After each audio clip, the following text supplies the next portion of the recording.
अन्यायाविरुद्ध प्रहार होऊन गेली होते ते एक गरीबच, पण या जगाची कोहिनूर होऊन गेली. नमस्कार, माझे नाव अश्विनी सुनील खैरे. आज मी आपणासमोर भारतीय संविधानाचे शिल्पकार डॉक्टर बाबासाहेब आंबेडकर यांच्याविषयी बोलणार आहे. सर्वप्रथम या महामानवास माझे त्रिवार वंदन. डॉक्टर बाबासाहेब आंबेडकर यांचा जन्म 14 एप्रिल 1891 रोजी मध्य प्रदेशातील महू येथे झाला. त्यांचे पूर्ण नाव भीमराव रामजी आंबेडकर असे होते. त्यांचं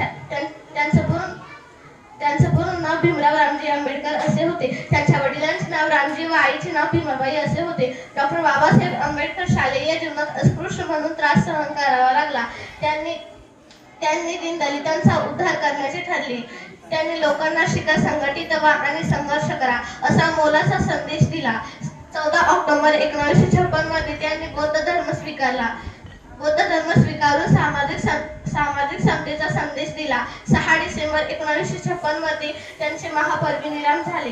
डॉक्टर बाबासाहेब आंबेडकर हे माणसाला माणूसपण मिळवून देणारे अलौकिक त्यागमुक्त होते. यांना माझे कोटी कोटी प्रणाम. शेवटी जाता जाता एवढेच म्हणेल, सागराचे पाणी कधी अटणार नाही, सूर्याचे तेज कधी मिटणार नाही. एकच काय, 1000 जन्म झाले तरी बाबासाहेबांचे उपकार कधी फिटणार नाही. धन्यवाद.